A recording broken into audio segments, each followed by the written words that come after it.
स्वागत है दोस्तों आपका एसेट बिल्डिंग हब की ओर से बाजार की बात इस एपिसोड में, जहां पर हम वीकली मार्केट एनालिसिस करने वाले हैं और आने वाले समय में कौन से ऐसे सेक्टर्स हैं जो निफ्टी 50 को मात दे सकते हैं, पैसा कहां पर फ्लो हो रहा है, कौन से सेक्टर मजबूती दिखा रहे हैं, कौन से सेक्टर से आपको दूरी बनाए रखनी चाहिए।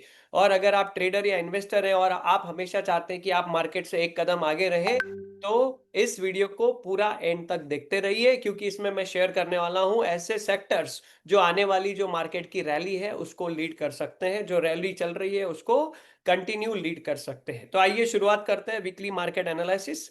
आपके सामने एक साथ दो चार्ट दिखाई दे रहे हैं।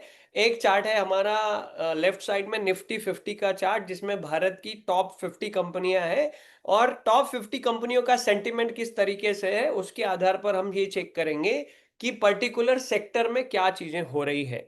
अगर आप ये देखना चाहते हैं कि ग्लोबल मार्केट को, फिर सेक्टर्स को कैसे एनालिसिस किया जाता है, इंडियन मार्केट को कैसे एनालिसिस किया जाता है, तो पिछले सप्ताह का दिनांक 3 अक्टूबर का हमारा मास्टरमाइंड आप सेशन देख सकते हैं।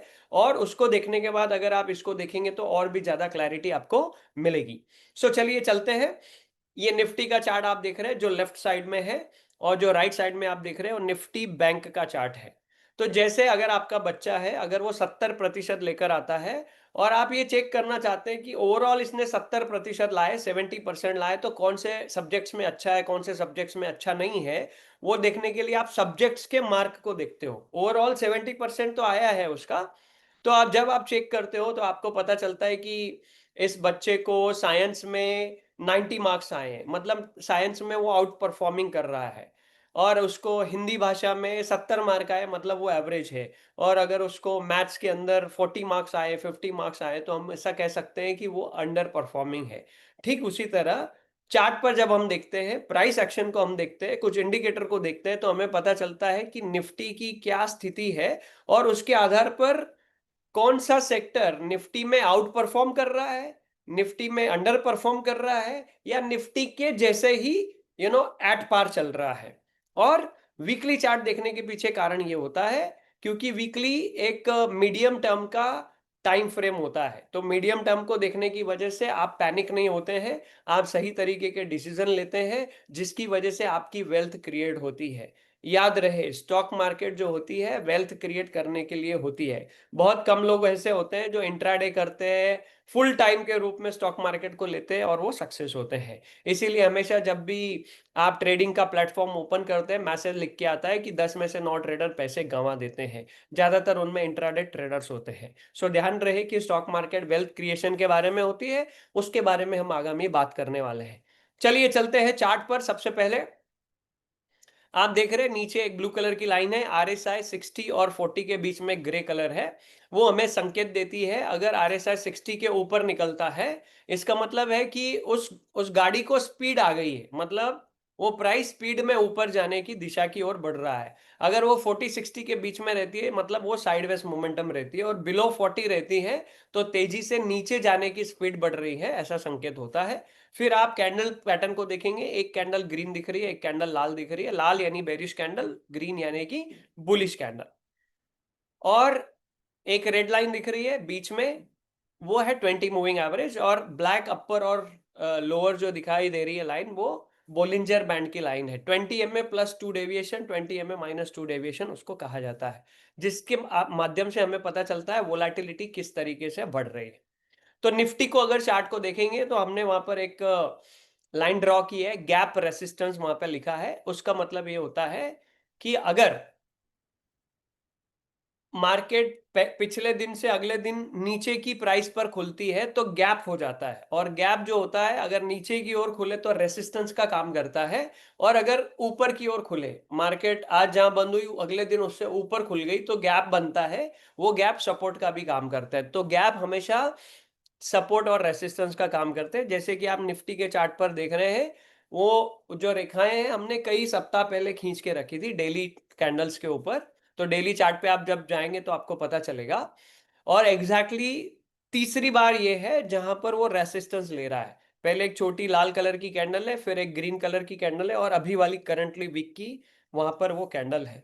तो हमेशा याद रहे कि मार्केट हमेशा रेसिस्टेंस और सपोर्ट को रिस्पेक्ट करती है। वो वहां पर आकर के वक्त बिताती है। रेसिस्टेंस का काम है प्राइस को नीचे धक्का देना, और सपोर्ट का काम है प्राइस को सपोर्ट देना और ऊपर की ओर और उसको ढकेलना। तो मार्केट हमेशा सपोर्ट और रेसिस्टेंस का रिस्पेक्ट करती है। अब आप देखेंगे निफ्टी के चार्ट पर पिछला जो 5-7 कैंडल आपको दिखाई दे रही है लगातार नीचे आई थी मार्केट, वो भी एक रेसिस्टेंस है। और आप देखेंगे उसके पहले जो लाइफ टाइम हाई बना था वो भी एक रेसिस्टेंस है। मतलब 2 पड़ाव अभी और पार करने बाकी हैं, और ऑलरेडी वो गैप के रेसिस्टेंस पे भी हमें दिखाई दे रहा है। और नीचे अगर आप आएंगे तो पता चलेगा कि आरएसआई भी 40-60 के बीच में चल रहा है। तो अगर आप देखेंगे आरएसआई काफी समय से 40-60 के बीच में है। तो पिछले साल जहां पर निफ्टी का प्राइस था वहीं पर आज दिख रहा है, इसका मतलब है कि वो साइडवेज मोमेंटम में है। ओके, जब तक ये 60 के ऊपर क्रॉस करके ऊपर नहीं जाता है तो तेज गति का मोमेंटम जो है वो मिलने की संभावना जो है कम होती है, और रेसिस्टेंस अपना काम यहाँ पर अदा कर रहा है। अब जिस तरीके से निफ्टी का चार्ट है इसको देखते रहिए, और उसके कंपैरिजन में अभी हम राइट साइड वाले चार्ट पर आएंगे, निफ्टी बैंक के चार्ट पर। अब इसको देखेंगे हम ध्यान से। इसका भी जो आरएसआई है 60 के ऊपर आया नहीं है, वो भी वहां पर रेसिस्ट कर रहा है। वहां पर भी गैप था, लेकिन बैंक निफ्टी में वो गैप क्रॉस होके ऊपर क्लोजिंग हो गई है। मतलब बैंकिंग सेक्टर जो है निफ्टी की तुलना में थोड़ा सा आउट परफॉर्मर हमें यहां पर दिखाई दे रहा है। हालांकि अभी भी वैसी तेजी हमें यहाँ पे नहीं दिखाई दे रही है, परंतु परंतु पिछले सप्ताह की कैंडल को आप देखेंगे, लाल के बाद जो ग्रीन कैंडल आई है उसने पिछली लाल कैंडल को एंगल्फ कर लिया है। मतलब ग्रीन कैंडल को लाल पर आप रखेंगे तो लाल कैंडल पीछे छुप जाएगी, उसको कहते हैं एंगल्फ कर लेना। तो एंगल्फिंग पैटर्न मतलब बुल्स जो है वो बेयर की तुलना में ज्यादा हावी है। इसके लिए आपने देखा कि अगले सप्ताह भी बहुत अच्छी रैली देखने को मिली। दोनों चार्ट में एक बहुत अच्छी बात है कि दोनों चार्ट 20 मूविंग एवरेज से ऊपर चल रहे हैं, और दोनों चार्ट का बोलिंजर बैंड देखेंगे आप, पहले ऐसे ऊपर की तरफ उसका मुंह था, अभी वो ऐसे फ्लैट हो गया है, विच इज ऑल्सो इंडिकेटिंग अस कि यू नो अभी तक वो साइडवेज काइंड ऑफ जोन में है, एकदम से तेज बुलिश हो गया है, ऐसा मामला यहां पर दिखाई नहीं दे रहा है। चलिए आगे बढ़ते हैं। निफ्टी के साथ अभी हम कंपेयर करेंगे अगला chart, which is a finance Nifty. Finance Nifty मतलब फाइनेंस सेक्टर के कुछ जो स्टॉक्स होते हैं उनको मिलाकर उनकी इंडेक्स होती है ये। तो आप देखेंगे जैसे बैंक निफ्टी का चार्ट था वैसे फाइनेंस निफ्टी का चार्ट है, क्योंकि फाइनेंस निफ्टी के अंदर भी बैंकिंग के 5 टॉप की बैंक शामिल है। इसके लिए वो चार्ट सिमिलरली हमें वहां पर दिखाई देता है। रेसिस्टेंस पर अभी ये हमें दिखाई दे रहा है, जैसे कि निफ्टी रेसिस्टेंस पर दिखाई दे रही है। ओके, तो जब रेसिस्टेंस में मार्केट होती है तो संभल के ट्रेड करना चाहिए। रेसिस्टेंस का काम होता है प्राइस को नीचे धक्का देना। तो यहां पर कोई भी आम ट्रेडर, एवरेज ट्रेडर, उसके फंसने की संभावना होती है। इससे कोई फर्क नहीं पड़ता कि थोड़ा सा आपने महंगा ले लिया, लेकिन अगर कंफर्मेशन पर ट्रेड करते हैं तो आप फायदे में रहते हैं। Average traders trades on anticipation, professional trader trades on confirmation. Anticipation समझते हैं ना, मुझे ऐसे लग रहा था तो ले लिया। आपके और मेरे लगने से मार्केट नहीं चलती है, मार्केट जैसे चलती है वैसे आपको और मुझे समझना जरूरी है। आपके और मेरे लगने से मार्केट चलती तो फिर हम तो निफ्टी को अभी तक 1 लाख रुपए तक पहुंचा देते। So try to understand my dear friend, try to understand, try to read the charts. Okay, let's move to the next chart, which is called you know finance and bank together. This is another index जहां पर finance के और bank के together सारे shares है। तो यहां पर स्लाइटली आपको मूवमेंट अच्छा दिख रहा है, पर आरएसआई इसका भी 60 के ऊपर है, क्योंकि बैंकिंग और फाइनेंस दोनों का मिला के ये है। तो जैसे वो दोनों चार्ट होंगे वैसे यहां पर हमें दिखाई देगा। राइट, इसका भी रेसिस्टेंस है। निफ्टी को 2 रेसिस्टेंस है, लेकिन इसको एक ही रेसिस्टेंस है। जैसे बैंक निफ्टी को एक रेसिस्टेंस था क्योंकि उसने पिछला लाइफ टाइम हाई कर दिया था। तो ओवरऑल कंपैरिजन में बैंकिंग सेक्टर जो है निफ्टी को ऊपर खींच के लाने में बहुत अच्छा योगदान दे रहा है। फाइनेंस सेक्टर भी बहुत अच्छा योगदान दे रहा है। अब चलते हैं आईटी सेक्टर के पास। अगर आप देखेंगे आईटी सेक्टर की हालत यहां पर खराब नजर आ रही है। वीकली चार्ट पे अगर आप देखेंगे आईटी सेक्टर को तो 40 पे सपोर्ट ले रहा है वहां पर, वो एक अच्छी बात हो सकती है कि वो बेरिश नहीं है। वो बोल रहा है कि मैं नीचे जाने के लिए रेडी नहीं हूं, मैं बेरिश नहीं हूं, लेकिन वो ऐसा एकदम तेज गति का बुलिश भी नहीं है। ओके, जैसे ही कोई अच्छी न्यूज आती है एकदम से आपको ग्रीन कैंडल दिखती है, कोई बुरी खबर आती है गैप डाउन हो जाता है, बड़ी लाल कैंडल आपको दिखती है। और अभी ये पिछले वाला जो एकदम लो सपोर्ट की ओर गया था, उससे थोड़ा ऊपर की ओर सपोर्ट ले रहा है। लेकिन सेक्टर से दूरी बनाए रखनी चाहिए, 20 मूविंग एवरेज के नीचे है। है सपोर्ट पे दिखाई दे रहा है, लेकिन ओवरऑल डाउन ट्रेंड यहाँ पे क्लियर कट नजर आ रहा है। सो दूरी बनाए रखनी चाहिए। ऑटो सेक्टर के पास आते हैं। निफ्टी का चार्ट 60 आरएसआई के ऊपर नहीं है, पर ऑटो सेक्टर का चार्ट आरएसआई 60 के ऊपर है, मतलब ये इसमें आउट परफॉर्म कर रहा है मार्केट के अंदर। और आप देखेंगे एग्जैक्टली पिछला वाला जो रेसिस्टेंस था, उसी रेसिस्टेंस पे आकर के रेसिस्टेंस लिया है। अब आपको जो एक कैंडल दिखाई दे रही है रेड कलर की कैंडल, उसके पहले दो कैंडल दिखाई दे रही है ग्रीन कलर की। तो एक अकेली रेड कैंडल ने पिछली दो ग्रीन कलर की कैंडल को एंगल्फ कर लिया है। इसका मतलब यह है कि सेलिंग प्रेशर वहां पर बहुत हावी हुआ था, और सेलिंग प्रेशर हावी होने की वजह से दबाव में आया, उसका प्राइस नीचे गिर गया। अब जब आप देखेंगे इस तरीके का दबाव आता है, उसके बाद दो कैंडल छोटी छोटी दिखाई दे रही हैं, और वो प्लस टाइप की कैंडल दिखाई दे रही है, जिसको डोजी कैंडल कहा जाता है। डोजी कैंडल का मतलब होता है इनडिसिसिव कैंडल, मतलब बायर ऊपर लेके जाना चाहते हैं पर सेलर हावी हो गए, प्राइस नीचे आ गई। सेलर नीचे लेके जाना चाहते थे, बायर हावी हो गए, वो ऊपर लेके जा रहे हैं। तो ओवरऑल सेक्टर आउट परफॉर्मिंग है, लेकिन पिछले 2 सप्ताह से हम देख रहे हैं कि बुल और बेयर का वहां पर फाइटिंग चल रहा है। तो ऐसे में एक अच्छा और सच्चा ट्रेडर कहाँ पे ट्रेड करता है? वो इंतजार करता है ब्रेकआउट होने देने का। ब्रेकआउट होने के बाद जब क्लोजिंग मिलती है, उसके बाद वो उसके अंदर हाथ डालता है। राइट। अब आप इस सेक्टर को देख रहे हैं। सेक्टर के अंदर की जो कंपनियां होती है उनको जब देखेंगे तो आपको पता चलेगा कुछ कुछ कंपनियों ने ऑलरेडी ब्रेकआउट दे दिया है। तो सेक्टर आउट परफॉर्मिंग है, और उस आउट परफॉर्मिंग सेक्टर में पर्टिकुलर स्टॉक अगर आउट परफॉर्मिंग है, तो फिर वहां पर आपकी जो भी स्ट्रैटेजी होती है उसके माध्यम से आप एंट्री एग्जिट का निर्णय ले सकते हैं। उस निर्णय को लेने में आसानी होती है। आगे बढ़ते हैं। निफ्टी एफएमसीजी, यू नो मेरा एक फेवरेट डायलॉग है, जो साइडवेज है, जो बेरिश है, उसके चक्कर में पड़ना नहीं चाहिए। वो बुलाती है मगर जाने का नहीं। This is what my dialogue. तो यहां पर एफएमसीजी सेक्टर बोल रहा है वो बुलाती है मगर जाने का नहीं, दूर रहना चाहिए, नहीं तो आपका पैसा स्टक हो सकता है, फंस सकता है। नेक्स्ट सेक्टर है हम देख रहे हैं जिसको, this is a metal sector. अब मेटल सेक्टर को आप देखेंगे, इसका आरएसआई 60 के ऊपर दिखाई दे रहा है। ये भी पिछली 2 बार का जो रेसिस्टेंस है उसी जगह पे आके रुका है।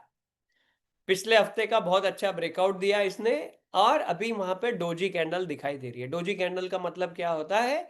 इनडिसीजन है। इनडिसीजन में जहां जहां पे इनडिसीजन हुआ, तो डोजी कैंडल का हाई प्राइस और लो प्राइस इज वेरी इंपॉर्टेंट। अगर हाई क्रॉस होता है, इसका मतलब वापस बुल ने चार्ज ले लिया है और प्राइस ऊपर जाने लगी। और अगर उसका लो टूटता है, मतलब बेयर वहां पर हावी होने लगे हैं। That is why support and resistance are very crucial in you know technical analysis and trading according to technical analysis, right. But the sector seems out performing.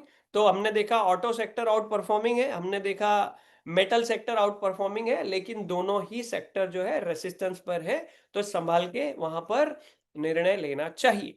आगे बढ़ते हैं। निफ्टी एनर्जी, वो बुलाती है मगर जाने का नहीं, कंप्लीटली साइडवेज दिखाई दे रहा है, उसके चक्कर में हम नहीं पड़ेंगे। और निफ्टी जैसा भी नहीं दिखाई दे रहा है ना। उसका रेसिस्टेंस पिछला वाला तो कितनी दूर है, जबकि निफ्टी का बहुत नजदीक है, इनका बहुत दूर है। इसका मतलब यहाँ पे बहुत तेज गति से प्रॉफिट बुकिंग आई है, और अभी वो संभलने की कोशिश कर रहा है। जब वो घोड़ा एकदम तैयार हो जाएगा, अभी लंगड़ा घोड़ा है, जब तैयार हो जाएगा, भागने लगेगा, तब हम उसके ऊपर पैसे लगाएंगे। कहाँ मार्केट भागे जा रही है, राइट। अगर आपको अभी तक का सेशन अच्छा लग रहा हो, तो मैं आपको आमंत्रित करना चाहता हूं हमारी वेल्थ बिल्डिंग मास्टर क्लास में, जो हर संडे को 11 बजे होती है। अगर आप हमारे एसेट बिल्डिंग हब के कम्युनिटी मेंबर नहीं है, और आप चाहते हैं कि या सेक्टर के हिसाब से स्टॉक्स को भी एनालिसिस करना सीखना चाहिए, एग्जैक्टली एंट्री एग्जिट कहाँ होती है वो भी सीखना चाहिए, तो आप इस सेशन को अटेंड कर सकते हैं, वेल्थ बिल्डिंग मास्टर क्लास, जिसमें मैं आपको आमंत्रित करूंगा कि आप भी हमारे साथ कैसे जुड़ सकते हैं और फर्दर आगे का निर्णय कैसे ले सकते हैं। चलिए आगे बढ़ते हैं। उसके बाद ये अगला सेक्टर है हमारे साथ, oil and gas sector. Oil and gas sector को देखेंगे तो ये भी कंप्लीटली हमें दिखाई दे रहा है साइडवेज जोन में है, थोड़ा थोड़ा निफ्टी के जैसे है, पर इसका भी पिछला रेसिस्टेंस काफी ऊपर है, मतलब काफी समय तक ये अंडर परफॉर्मिंग रहा है। ओके, सो दूरी बनाए रखेंगे। अगला सेक्टर है फार्मा सेक्टर। इसका भी देख रहे हैं आप, बोलिंजर बैंड एकदम ऐसे स्क्वीज हो रहा है, मतलब साइडवेज मोमेंटम में दिखाई दे रहा है। आरएसआई को देखो कितने समय से 40-60 के बीच में है और price is moving in the same zone. तो यहाँ पे क्या हो जाता है, ट्रेडर का पैसा पार्क हो जाता है। एक अच्छा सच्चा ट्रेडर क्या चाहता है कि उसका जो पैसा है जल्दी से कम समय में वो बढ़े, तो इसीलिए आउट परफॉर्मिंग सेक्टर को चुनना महत्वपूर्ण होता है। अगले सेक्टर के पास चलते हैं, that is called realty sector.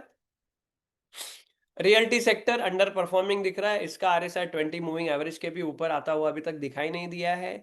इसके तो 3-4 पिछले वाले रेसिस्टेंस है, मतलब कंप्लीटली कमजोर कड़ी की तरफ दिखाई दे रहा है। निफ्टी इंफ्रा की ओर चलते हैं। This is like at par, जैसे निफ्टी का चार्ट है वैसे इसका चार्ट दिखाई दे रहा है। तो रियल्टी सेक्टर से इंफ्रा सेक्टर में थोड़ी सी अच्छी मोमेंटम दिखाई दे रही है, परंतु ये भी एट पार कहलाएगा। साइडवेज मोमेंटम में अभी तक आरएसआई 60 के ऊपर नहीं आया है। ओके, श्रिंक होता जा रहा है, देख रहे हैं अगर आप बोलिंजर बैंड, अपर और लोअर बैंड जैसे जैसे एक दूसरे के नजदीक आते हैं श्रिंक होता जाता है, मतलब उसमें साइडवेज मोमेंटम बढ़ती हुई दिखाई दे रही है। पब्लिक सेक्टर एंटरप्राइजेस वो बुलाती है मगर जाने का नहीं। अगर आप देखेंगे यहां पर भी कंप्लीटली हमें क्या दिखाई दे रहा है, श्रिंक होता हुआ सेक्टर ये दिखाई दे रहा है। तो अभी तक हमने जो देखा उसमें ऑटो सेक्टर आउट परफॉर्मिंग नजर आया और उसके बाद मेटल सेक्टर आउट परफॉर्मिंग नजर आया। अब चलते हैं Nifty PSU bank, public sector undertaking banks. अब इसके चार्ट को देखिए आप, तो आपको समझ में आएगा कि जो बोलिंजर बैंड के अपर बोलिंजर बैंड पे वॉक करने लगी है, लगातार दो कैंडल, वीकली दो कैंडल जो है हायर हाई पर आकर के क्लोजिंग दे रही है। और जो आप पिछला वाला रेसिस्टेंस देख रहे हैं, जो बड़ा रेसिस्टेंस दिख रहा है आपको, प्राइस एकदम नीचे आके ऊपर गई तब 4 जून को जो इलेक्शन के रिजल्ट से वहां का वो हाई और लो है।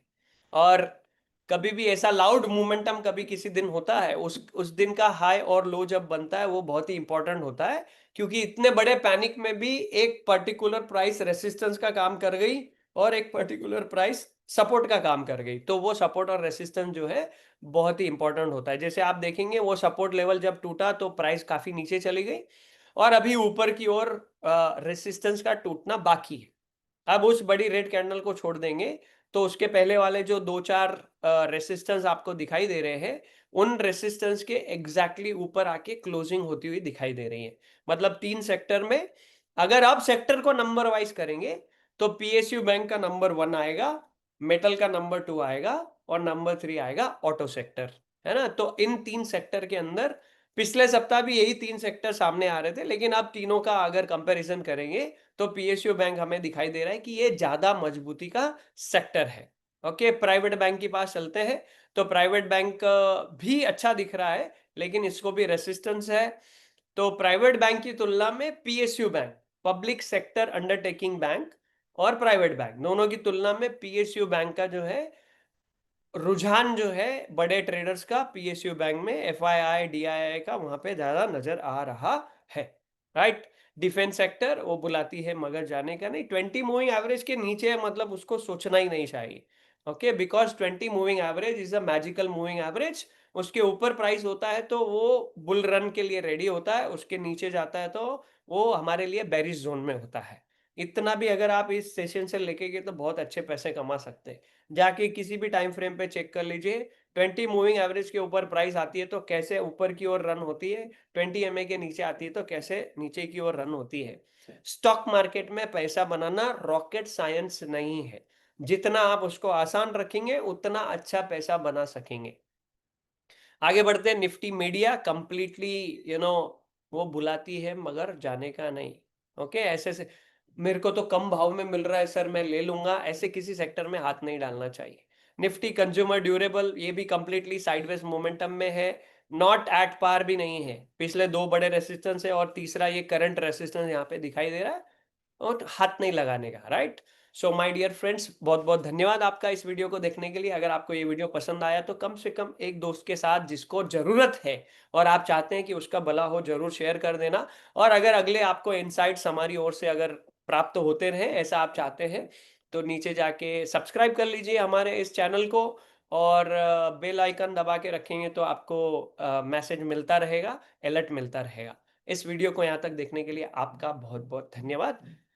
अगर आप और अच्छे लर्नर हैं, तो ज़रूर नीचे इस वीडियो के नीचे लिखिएगा कि आपने इस वीडियो से क्या-क्या सीखा। आपका पुनश्च बहुत-बहुत धन्यवाद।